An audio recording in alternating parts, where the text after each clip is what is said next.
Hey guys, welcome back to my channel. And Barcelona just ended its game against Elche, and we have won 3 goals to 1 away at Elche, with goals coming from Lamine Yamal, Ferran Torres, and of course Marcus Rashford. It's another 3 points, another march towards the La Liga title, another march towards our defense of the La Liga title. With how well we are playing, I think that we have no excuse. We have to win. We have to keep winning, and we have to keep winning because every win takes us closer to the goal of defending the title, which I think is very achievable, and nothing should stop us. Nothing should stop us. I'm happy, but I'm also angry. I'm happy because obviously we won, and that win means a lot because it creates some sort of distance between us and Real Madrid. We are now 4 points ahead.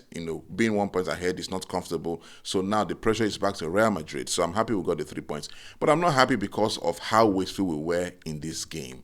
This was a game that we could easily have scored 7 or 8 goals. It was so bad. The game was open. I wasn't expecting an open game because Elche obviously are a team that, I remember the last game we played against them, at home in Barcelona, they played us off the park. We were pretty much lucky. I remember they had possession more than us. That was the first time it was happening in a very, very long time. So I was expecting that kind of game.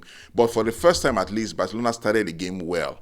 Many times this season, we've seen situations where Barcelona comes into the game sleepy and opponents begin to play us in ways that makes us very uncomfortable. But in this game, Barcelona started well. We started well, and this is the first time in a long, long time, because for a long time, Barcelona has become sort of a second half team where we start games, we don't do so well, but in the second half, we blow teams away. But sometimes, especially when you're playing against top teams, it's important that you start well. Starting well means that it gives you the opportunity to, play very well into the game, probably get goals and take control of the game. And that's something that we've not done for a long time. So I'm happy we won, but I'm not happy because of how wasteful we were. We lost so many chances, as in clear-cut chances. In this game, Ferran Torres could have easily scored 4. In this game, Lamine Yamal could have easily scored a hat-trick. In this game, Fermin Lopez could have scored 2. Elche played well, but they played open. And an open game was very good for us because it was easy for us to attack. Almost every attack we had, it looked like it was going to be a goal for us. How we ended up with 3 goals only, I can't even understand. So let me share a few stats which I think showed how dominant Barcelona were in this game. So I'll start with possession. Possession, we had 61%, according to Fortmore, that is. Expected goals, our XG was 6.24, total shots were 30, Elche had 9. Shots on targets, Barcelona 8, Elche had 3. Big chances created, Barcelona 10, Elche had 1. That one chance was the one they scored. Big chances missed, 7, Elche had 1. Accurate passes, 476, 86%. Elche had 286, 81% completed. Fouls committed 9. Barcelona committed 9. Elche committed 15 fouls. Corners, Barcelona had 8. Elche had 2. A few more stats I just noticed. Block shots, 7. Hits the woodwork 3 times. Shots inside the box, 26. And shots outside the box, 4. We did well. We did well by imposing ourselves, like I mentioned, but we did poorly because we couldn't convert our chances. This stat says one thing: dominance. It showed we dominated them. It showed that we showed our superiority in this game. It showed that we were fearless. We didn't allow the way the last game against them at home affect us, and we came into this game with confidence, believing that we could win. The belief was there from the beginning, so no doubt about that. But how we were not able to convert these chances is something I cannot understand. Yes, Hans Flick was very upset, obviously, because of how wasteful we were, and it's quite understandable. It's a game that we could have sleepwalked away 5-1 by end of first half and probably rested players, and we'll be fine. But obviously we didn't do it. For some reason, I don't know what was wrong with Lamine Yamal. He made the right decision for the first goal, obviously. Fantastic pass from Dani Olmo, and Yamal did what he needed to do. He did what we knew he could do, and that was 1-0. We could have probably gone 2-3-0 ahead before they even had a chance to score, but they equalized. The goal was, obviously, our highline didn't work, and they found a way and they got a goal, equalized, big deal. But after that, we also showed we could still handle the game. We imposed ourselves in the game again, and we didn't allow the goal they scored to spur them on to take control of the game. That was something good that we did, but we could have taken the game away from them before the first half ended, and that was what we failed to do. And that was the reason why I was quite concerned, because I remember the game against Real Sociedad that we lost. That was the game we dominated as well, and we ended up losing because we couldn't take our chances. Real Sociedad didn't play anywhere near the level that Elche played today, and they still won. So I was quite concerned. I was like, oh, here we go again. I hope this is not going to be a repeat of what happened against Real Sociedad. But thankfully, it didn't happen. But we need to take learnings from this because it's not something good to do.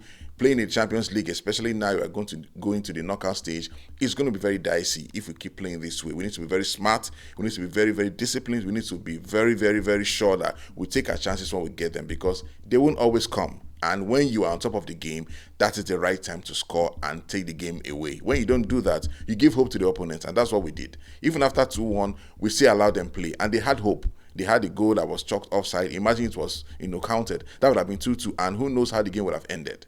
So it's something I'm quite concerned about, but happy we took the win and happy that we move on. Real Madrid, it's your turn. Let's see what you do.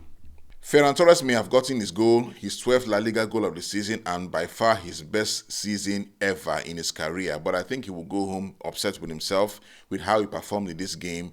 He lost so many chances. Yes, he scored, but he lost before the goal. He lost after the goal. And you could see that even when he scored, he wasn't particularly ecstatic. He wasn't particularly jumping for joy.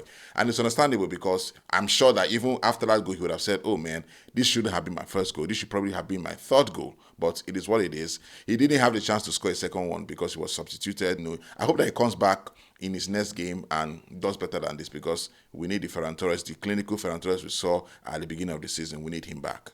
Lamine Yamal must have been wasteful today, but he was fantastic.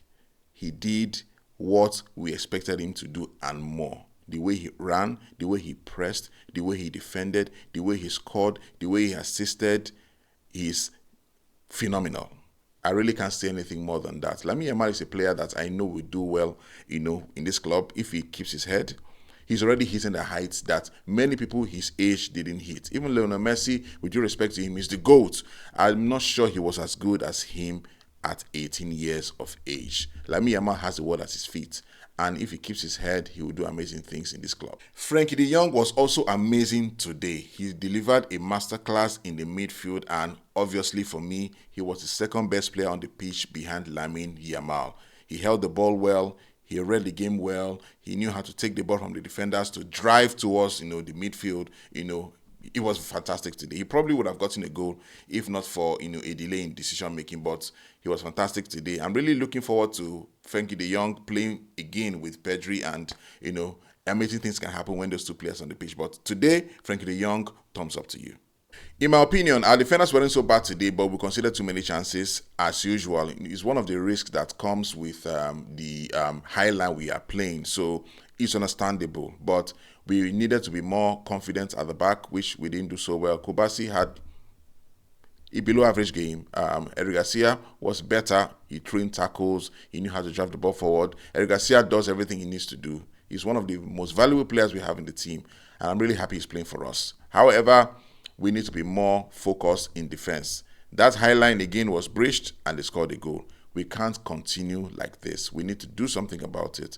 And Hansi Flick is doing the best he can, but the players also need to step up. They also need to show concentration from minute 1 to minute 95 to minute 97. But whatever it is, we did well. But at the end of the day, it was just one goal and it wasn't so bad after all. So according to Fort Mob, Joan Garcia had 7.7, a rating of 7.7. Jules Koundé had 7.4. Pau Kubasi had 6.4. Like I said, he wasn't particularly good today, but it happens. He's young. Eric Garcia had 7.5. Alejandro Balde had 7.8. Danny Olmo, he had a fantastic pre-assist, and he did very well. And he did very well as well in the game we played against Copenhagen. Trying to play in the midfield is not so easy, but he did very well. He had 7.7 today. Frenkie de Jong, 8.4, fantastic. Fermin Lopez, 7.7. Lamine Yamal, 9.2.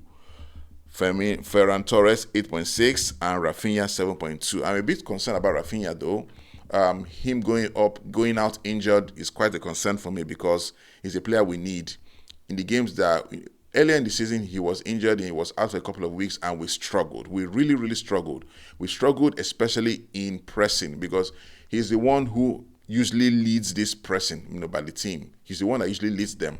and his absence showed, and I hope he comes back quickly. I hope it's not an injury. I hope it's just a precaution because we need him. We need him desperately. Thankfully, we are not playing a two-legged tie in Champions League, so at least we can have players rested and we can be fresh for the next couple of games, while other people like Real Madrid will be playing 2 games against Benfica. I hope they don't qualify though. But Rafinha is a player that we need, and I hope that it's not serious. I hope that he comes back as quickly as possible. So at the end of the day, what do I think? I think we underperformed in terms of how much chances we created, but at least we got the win, which is very, very important. Now we go 4 points ahead of Real Madrid, and we wait to see what they do in their game against Rayo Vallecano. I hope they drop points because we need all the freedom, all the distance we can create towards the end of the season. So FC Barcelona, 3 points, 3 goals, and we march towards the La Liga title once more. Let me know what you think about the game. Who was your best player besides Lamine Yamal? What did any player do that impressed you? And what are your hopes towards the La Liga title this season? Don't forget to like, subscribe, share with a friend, and comment. I would like to hear what you think. Until then, live well, be safe, and Visca Barça.